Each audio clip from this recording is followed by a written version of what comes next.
So this is of representation and interpretation. And if you were hoping for an easy talk slot right now, well, you're pretty unlucky. Because today we're going to talk about hard problems in programming. And some of you might know the classical joke that there are two such problems, namely cache invalidation, naming things, and off by one errors. But I would argue that it's even more than off by one, because there are many other problems that I often see people struggle with. And these are things like string escaping, topics like handling time zones, and character encoding and juggling between them.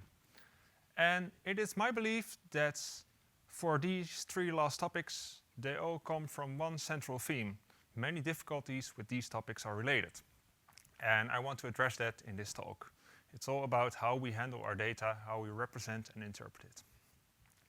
So you should know that this talk is mostly my personal view on things. It is not an absolute truth. Well, there's some mathematics in it. That's a truth. But it's mostly a way of thinking about these topics, and I hope that my talk will make you think about these topics and develop a view of your own and learn to reason about this stuff. So the central topic in this talk is data and what it means. Let's look at some data and its meaning. We have a number here. Which number is it?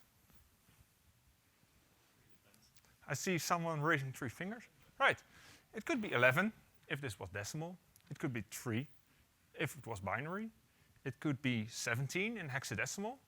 Unless we know in which how this was represented, we don't know. We must know how to interpret this.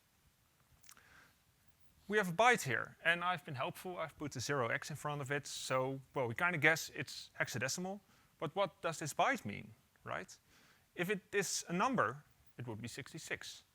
But if it was a single character encoded as ASCII, it would be the letter B. But it could also be part of a larger byte sequence representing a UTF-8 code point or a floating point number. We don't know without knowing how to interpret this data. We could have some JSON data. It's probably about a person and its income. And it's 100,000, but 100,000 of what? Is it euros? Is it Zimbabwean dollars? It kind of matters, the difference. Is it per year, per hour, per month? We don't know. We could have a word. To all the English-speaking folks, if you receive something like this, it's nice. You get a gift, you get a present. But for people who speak German, gift means poison. Again, the data is not complete by itself. It matters how we interpret it. I also have some other data for you, a prime number. So this is a fairly large prime number, or at least it's almost a prime number, because one of the digits, I replaced it with an X. And that has a reason, because if I would write out this complete prime number, that would actually be illegal in certain jurisdictions. I don't think the Dutch will matter that much, but in the US, it's probably problematic. Because if we would take this prime number, write it out in binary, put that into a file, that file would actually be an executable file. And that file would implement an algorithm for cracking the decryption, the encryption on DVDs. And as such, it is banned in the United States. So people started to find creative ways of encoding this program into everyday things like prime numbers, which are documented on the internet because they're relevant for mathematics and stuff like that. This is even one of the larger prime numbers found at the time. So it had to be documented on the internet on one side, but it also was illegal on the other side. So again, data is not just by itself, it matters how we interpret it. So to remember, data has a different meaning under different interpretations. We humans, or the code we write, attach meaning to all the data. So what do we do with data? Well, we put it into functions. Let's look at functions. This is how you were learned probably to picture a function in high school, right? We have this function f, which is kind of like a box, and you put something in, an x, and you get a y out. And this is how you think of it, and it doesn't matter that much what happens inside the box. Especially for mathematicians, they don't care that much about what happens in the box, but they care about what the x and the y are, what types those are. So mathematically seen, a function always goes from a domain to a range. So the x must come from a certain set D, the domain, and all the y's that come out of the function must belong to a certain set R, the range. And we can compare these sets to types or classes in our PHP programs. And this may look quite technical, but actually in our code we do something like this, right? If we have a PHP function f, well, we could put an input type hint on the parameter x that says it has to be of class D. And we can add a return type hint that the return value should be of type R. So actually, we already do things like this. Let's look at a practical example. We could have a function round that rounds a floating point number to an integer. Well, in that case, the domain is the set of floats, the range is the set of integers, and this function would map the floating point number 3.84 to the integer 4. And it does so for all other kinds of numbers. So what can happen for functions is that two different values from the domain, let's name them x1 and x2, that these might map, using that function, to the same value y in the range, as depicted above. So this also happens for our float function, our round function, right? If we have the float 3.84, it would be mapped to 4. If we have the float 4.35, it would also be mapped to that same integer 4. As such a function, we call it not injective. An injective function is a function for which something like this can never happen for any two values from the domain. A non-injective function has these situations. And we will see later why that happens or why that matters. If we can have this, can we also have the converse? Like here, we have one value x in the domain, which maps to two different values, y1 and y2 in the range. Well, for a mathematician, this is simple. This cannot happen. You can never have a function that has a different output for the same input. But when programming, we can have these things. We can have impure functions. Those functions depend on stuff like randomness or global or local state. They do I/O over the file system or the network. A function that retrieves the contents of a file obviously depends on the contents of that file at that moment, which can change, even if we supply the same input file name. Those functions can also be dependent on the system clock. So when programming, this is possible.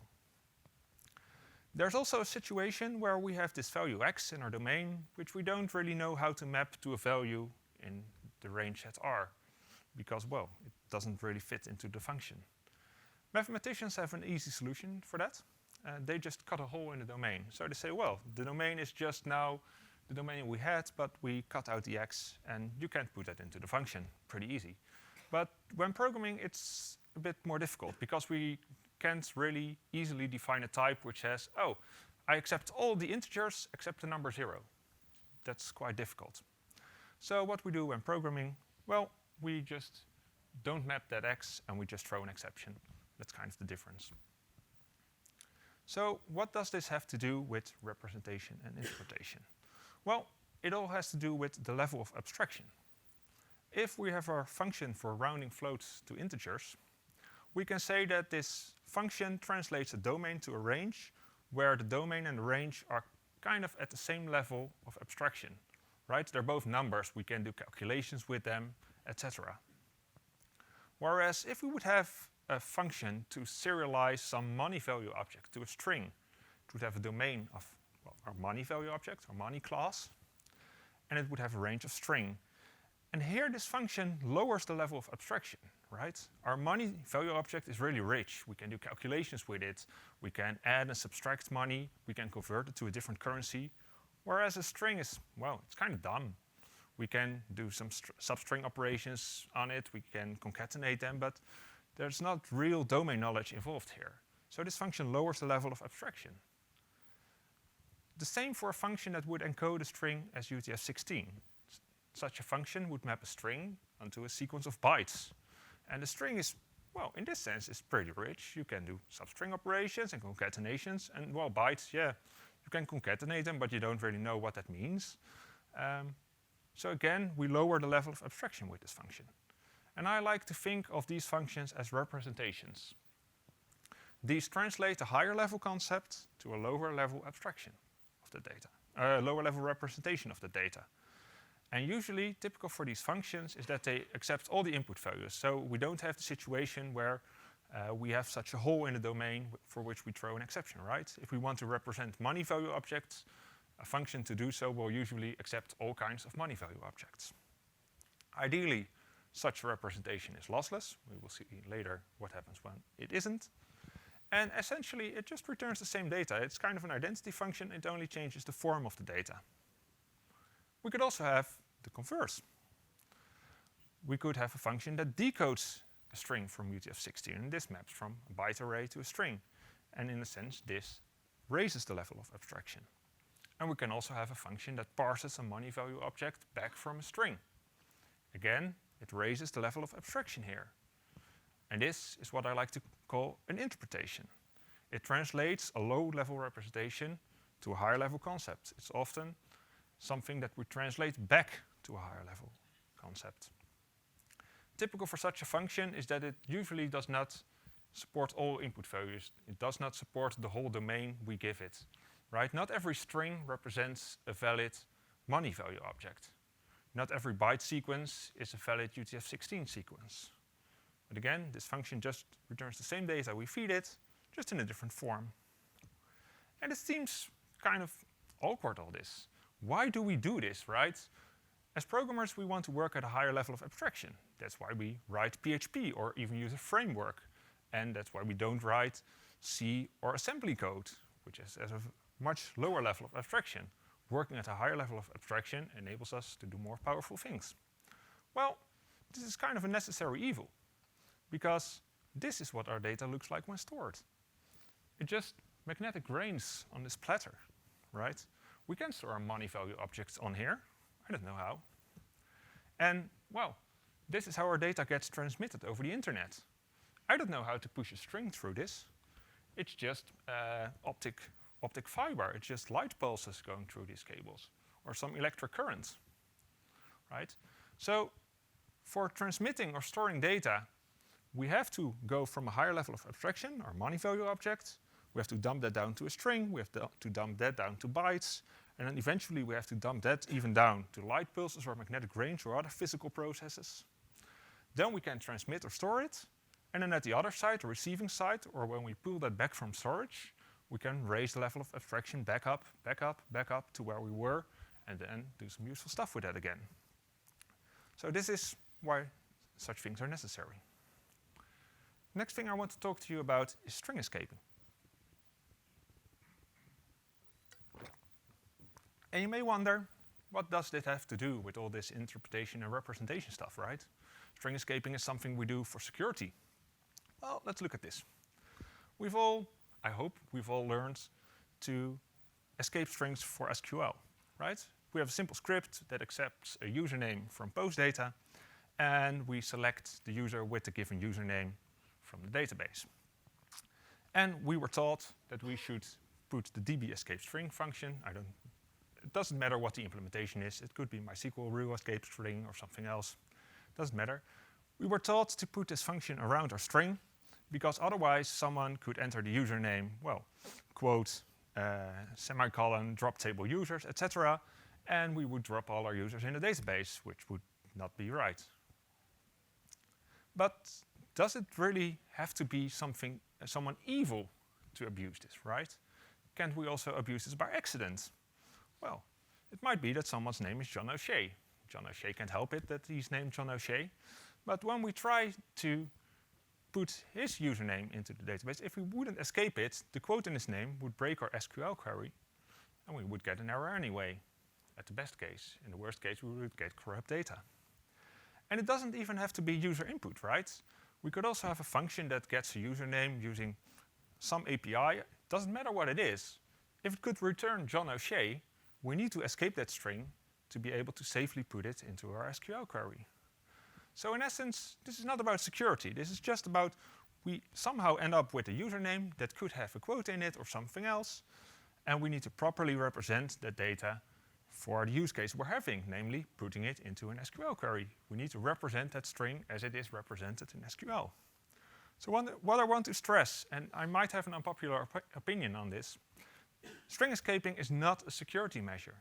String escaping is just what we do to properly represent our data for the use case we're facing. What kind of makes this difficult is if we put this into a picture like we had before, well, we have the domain of string, and our function dbEscapeString maps all those strings onto something that, well, let's just call it an SQL fragment for now. And it maps the string John O'Shea, or O'Shea, to O'Shea with the quote escaped. And it's quite awkwardly named the SQL fragment because it's not really something that is something, right? It's a piece of an SQL string or something, but it's not a complete string by itself because it doesn't represent a string in SQL because it misses the quotes outside it. So it would be much easier if we thought of it, or if we would write our escaping functions differently. If we have a function like this, it's difficult because the output is not a complete SQL string. If we would have a function like this, as SQL string literal, which returns John O'Shea with the quotes around it, which are needed for SQL, it would be much easier to understand that it just takes a string as we have in PHP and outputs a string as we have to represent it in SQL. And we would get something like this. Our function as SQL string literal, which maps a string onto an SQL string literal. No problem. And if we think about it like this, chained escaping also is not that difficult anymore, right? If we have some name that we have to put into JavaScript, then put that into HTML, and then store all those HTML snippets in a database for some reason. I don't know why you want to do this, but if we have to, it's not that difficult. We take the string, represent it as a JavaScript string. We then represent it as an HTML attribute value, and represent that whole HTML fragment as an SQL string literal, and put that into our query. No problem. So what I've seen people do is something like this. At the start of a script, we don't even know what the script is going to do. We go over the entire request superglobal, loop over all those values, and then just run dbEscapeString and HTML entities over them. Because, well, that makes all the input data safe. Right. This is almost what Magic Quotes does. So please don't do this, right? At the start of the script, we don't know what we're going to do with this data. We don't know, are we going to put it into a database? Are we going to put it into HTML? Maybe we're going to put it into an XML file. All those scenarios require different escaping. So at the start of the script, we don't know how we're going to use the data, so we cannot properly represent it for that use case. At the start of the script, just leave your data, and at the moment you're going to use it into an SQL query, properly represent that for SQL. There's also something like this that I sometimes see.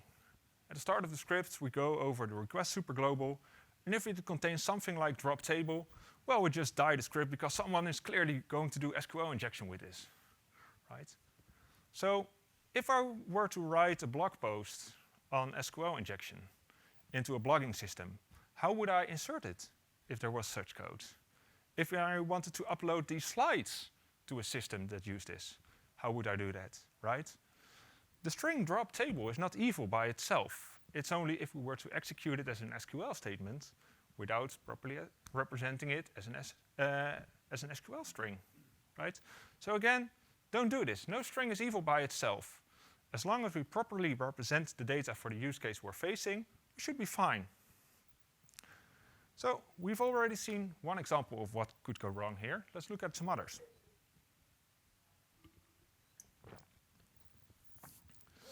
We could have a function that represents some value, like our money value object, which we can serialize to a string.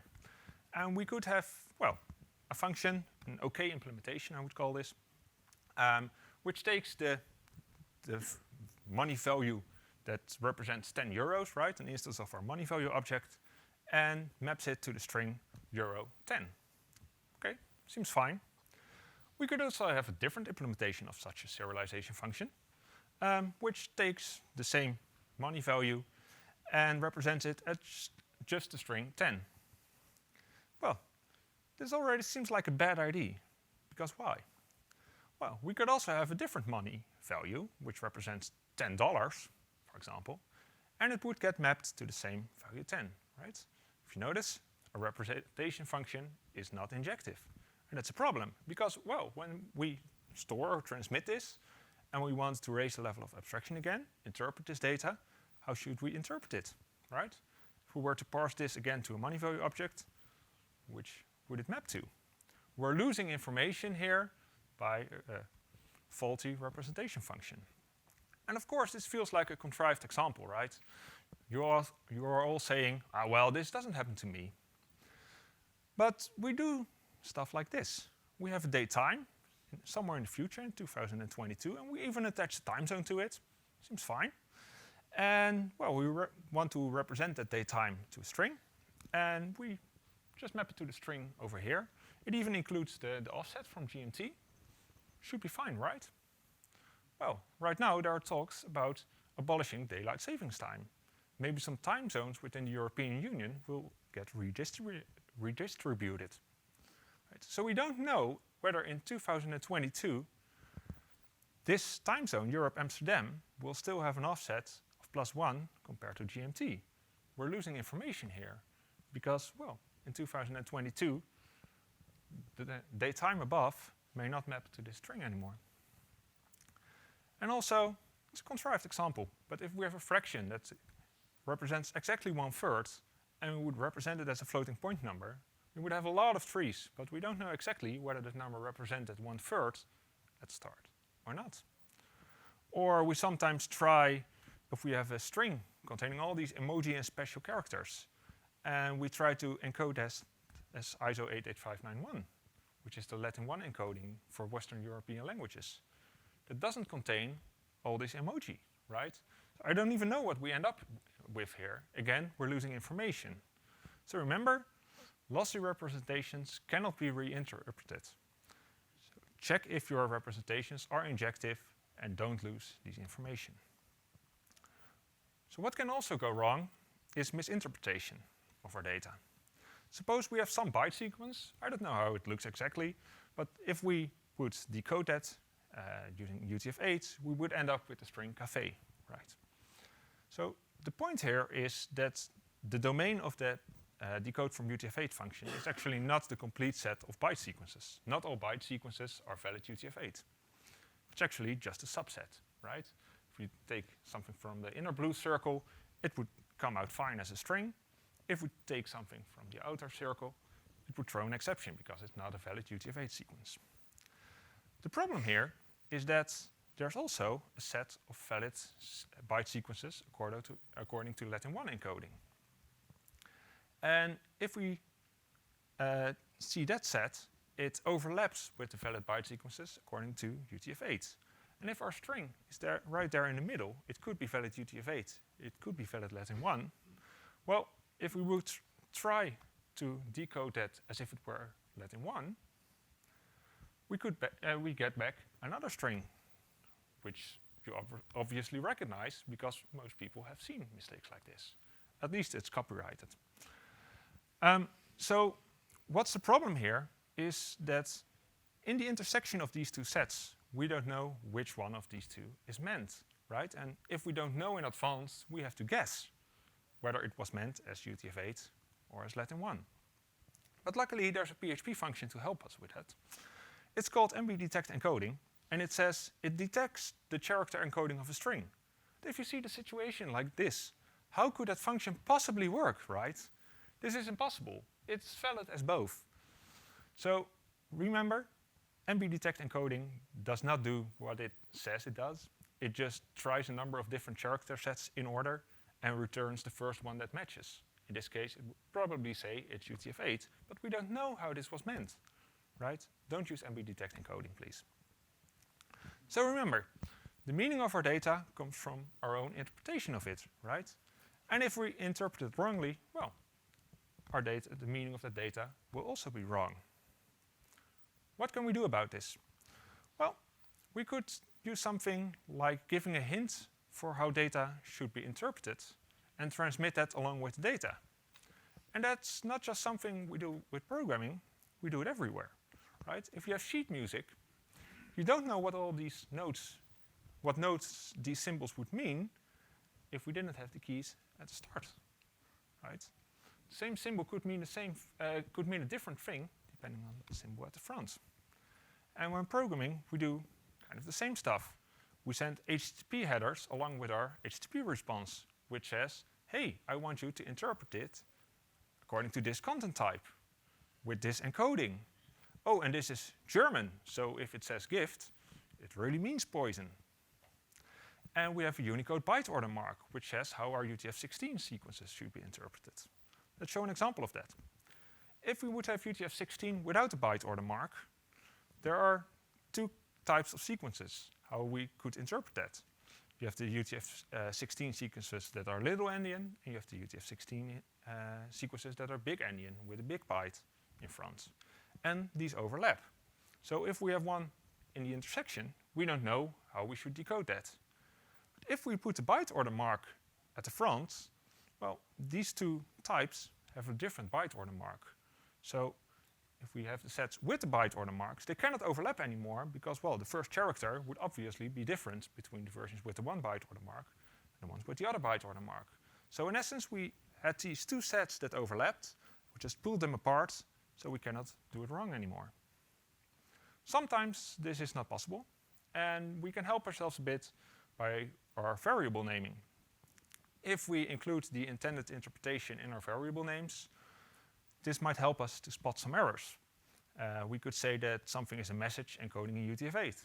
We can say that something is a username which is represented correctly for usage in SQL. We could say something that is a title that's already represented as it would be in HTML. And, well, spotted the mistakes, right? If we send out a header saying our page is ISO 88591, and directly underneath that output a UTF-8 string, that's obviously wrong. If we put something into our query that doesn't have the _SQL prefix, we probably forgot to encode it, right? To properly represent the data for SQL. If we put something into HTML entities that already has an _HTML suffix, well, we're probably encoding it twice. Again, these hints might help you to spot some errors. One final topic I want to talk to you about is PHP string type. Because most of the things I talked about are pretty nice in theory, but PHP makes everything a little bit more difficult. So we talked about a function like this, a function that encodes a string as UTF-16, and it maps from a string to a sequence of bytes, a byte array if you want. But PHP doesn't really, well, it has a string type, but PHP's string type is not really a string. PHP's string type does not have a concept of characters or glyphs or, well, this is this letter and this is this emoji. No. PHP string is actually just a byte array. It's just a sequence of individual bytes, and PHP does not know what these bytes mean. So in practice, our encode as UTF-16 function actually looks something like this. It maps from a string onto a byte array, which is, again, just the same. So it maps from one set onto itself. And we don't get this higher level of abstraction. Instead, if we are using these strings, which are just actually byte arrays, every time we use such a string, we kind of interpret it temporarily again. It's like, oh, I have to use this string. Well, now I put on my UTF-16 glasses and look at it. Okay, and it's off again. And then next time I go to use the string, oh yes, I remember this string was UTF-16. I'm going to use it as if it were UTF-16. But the problem is, we can do so in a wrong way, right? If we could do so for UTF-16, we could just as well use it as if it were UTF-8. So because we have to reinterpret time and time over again, there's more room for error for doing wrong ones. And well, this makes it difficult for us to achieve a higher level of abstraction that we actually want to work on. What would make it easier if we had a better type system, right? PHP does not provide us with a string type, so we can't use that. But, well, maybe we can make a real string type ourselves. And this is where value objects come in. And these could help us to, well, make these types ourselves if they are missing. So what we could do is make a value object for a sequence of UTF-8 bytes. And we give it a private constructor so that we have full control of how it's constructed.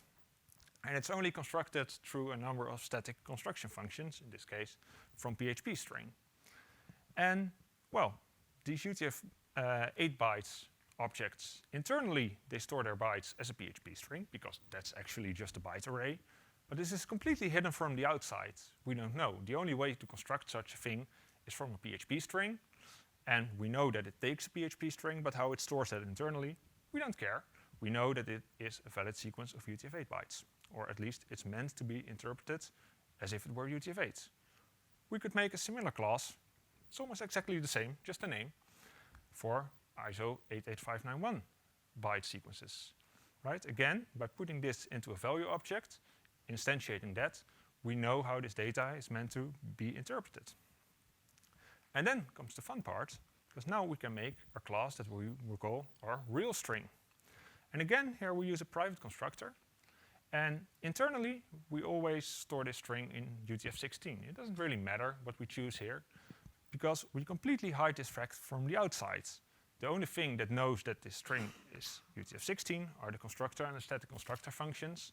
These just take, well, for example, a UTF-8 byte sequence as input, convert it to what they know is the internal representation of that string. So if we construct such a string from a UTF-8 byte sequence, we convert that UTF-8 to UTF-16 internally and create this real string with the given UTF-16 representation. And from then on, we don't care anymore. We could also have functions in this class to represent our string back to a UTF-8 byte sequence or an ISO 88591 byte sequence, just representing it back again. And the fun part is that with this real string class, we can do all kinds of higher level, string level operations, like concatenating strings, taking safe substrings, right, without worrying about all those bytes and accidentally chopping up a multi-byte character. No, we can really do substrings at a character, number of characters level. So these internally, they know that the encoding is UTF-16, but again, this is completely hidden from the outside. And when we use this, well, we could have a file1, which we know to be UTF-8 encoded, and we could do a file get contents on it and create a UTF-8 byte sequence from it. And from that UTF-8 byte sequence, we could create our real string, raising the level of abstraction. We could have another file, which we know to be ISO 88591 encoded. Again, we can get the contents, put it into an appropriate value object, and then create a string from that. And from that point on, all the original character sets don't matter anymore. We can do all the string manipulation that we want without worrying anything about character sets. Only at the end, when we want to represent that string to the outside world again, for example, output it into our page, well, we send the appropriate header, convert it to a UTF-8 byte sequence because we want to send it out as UTF-8, convert it back to a PHP string because that's the only thing that we can print or echo, and do so. So in essence, without value objects, we had this situation. We had all those strings, which are actually byte arrays, and within that we have the sequence of valid UTF-8 byte sequences, the set of valid ISO 88591 byte sequences, and these all overlap, and we don't get a higher level of abstraction. And if we use our value objects, it becomes more like this. We separate all these domains, and we get a higher level of abstraction with a real string and proper representations and interpretations between them. So these value objects, they allow us to achieve a higher level of abstraction. They allow us to avoid misinterpretation, but it does come at a cost, right? This is by no means a silver bullet. It's quite a lot of overhead, both in terms of writing these classes and maintaining them, using them, and it also comes with a performance hit because, well, we do all these conversions internally. We have to create extra classes instead of just working with low-level string functions. So this is probably not an ideal solution for all the cases, but if you find some code that is heavy on character set juggling, for example, it might help to try to implement it like this, or to prototype it like this, just to understand the problem, to understand how it needs to be solved. And eventually, well, maybe when you've discovered how to properly do that, you could do it without all the value objects for the final implementation. It can help you to develop a mental model of how this should work. So, to recap, we've looked at data and the meaning of it. We have looked at how functions operate on data, have a domain and a range, and depending on the domain and the range, we can view them as interpretations and representations of our data. We have seen that string escaping is actually just a way of representing our data. Depends on the use case we're having, and is by no means a security measure. We have looked at what can go wrong with representation and interpretation, and some ways to solve that or avoid that. We've looked at the string type, which makes it even a bit more difficult, and how value objects can help with this. The most important thing I want you to remember from this talk is that the meaning of data is defined by how we interpret it. All meaning is assigned by we programmers and our code, and no data is good or bad or evil by itself, right? Thank you.